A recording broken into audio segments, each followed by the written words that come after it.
So, Audie, welcome back, first of all. How was that for a first run out? I know we can use the cliche of a good run out, but was it one? Yeah, I think there's plenty of positives. Obviously, we've got two halves of teams where it's really mixed up. We'll get to a point through pre-season where we'll play our strongest 11 and then build us up to when we obviously come into the league schedule. So, really happy with bits. Obviously, there's still bits we can improve on, but it's pre-season, it's game one. It's nice to get into good habits of winning games.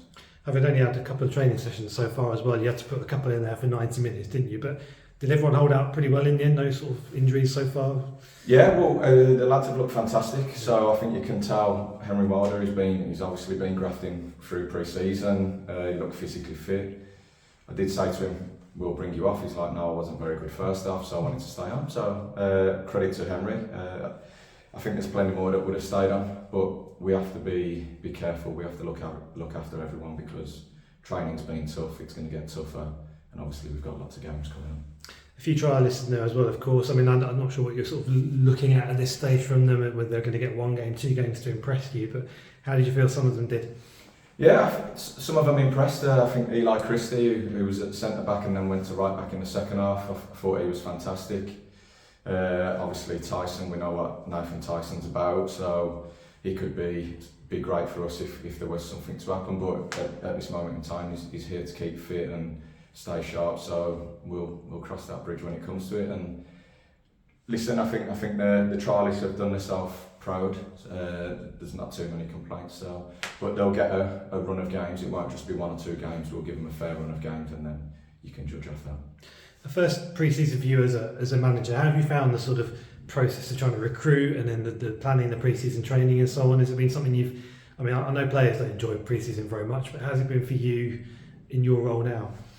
It's been obviously very different. First pre-season to plan for, first season to recruit players. So on that side of it has been different. At times it's been tough because we've had players agree to come to us and then find out on Twitter that he's signed somewhere else and he won't answer the phone to you. So little bits like that have been quite frustrating. But listen, this is non-league football and I think I understand why people go to other clubs to get an extra amount of money on the wages. So I get it, I understand it, but it's just frustrating that just pick the phone up, be honest and open. I think that's the way we need to get. We're like it as a club, a group of staff.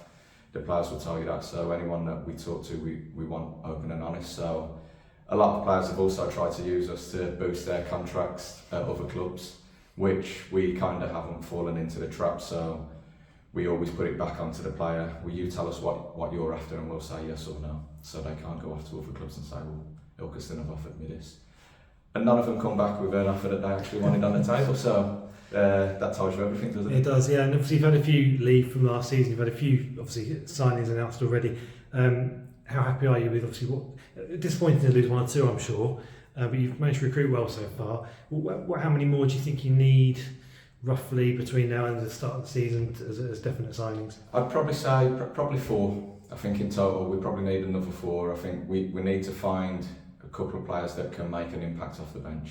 I think that was the one thing that we really struggled with last season. So a striker, if we're chasing a game and we need to score a goal, a striker that can come on, a winger that can come on and cause havoc and maybe create or score a goal. So yeah, that's something that we definitely need to try and find.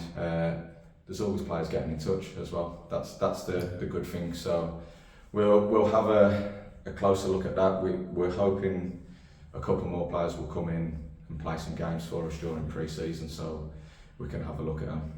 Don't really want to commit to anyone without having a good look at them, and I've spoke with players about that already. So some are at other clubs trying to get deals at the moment, but we want to actually look at people in our environment and play the way that we play. And would you want to see them perhaps with great respect to the sides you're playing at the moment, the better sides, the higher level sides you're going to face later on in pre-season, will that be more of an accurate reflection on their kind of style of play and so on that you want to see than it might be against step 6 sides perhaps? Yeah, I think when we get to the Scunthorpe game, I think that's when we've got to start forming our best 11 or our best 16, 17, whatever we need as a squad. So I think on that side of it, that's where we've got to start putting pictures in playing pieces of information into the lads' mind. get it clear how we want to play, what we want to do this season, and then it's only down to us as a group of players then and a group of staff to actually go and do it and do what we put in place. Go and actually do it and win games. And just finally, obviously Wednesday night, another game down here. Are you going to see more of the same roughly on Wednesday? Maybe one or two other faces, or are you going to sort of go with the same bunch? Hopefully we'll have one or two others. A couple of players have let us down today by not turning up. They turned up 20 minutes before kick-off, so we said bye to them. Timekeeping is obviously essential. If you can't be here at the right time on a match day, then there's no point in coming. So we'll set our standards nice and early, and I think that shows the rest of the group that we can't mess about. Timekeeping is important. I get it, 1 or 2 minutes late, and it's something you can't control, but over an hour late isn't great. Great, well thanks for your time. Cheers. Cheers.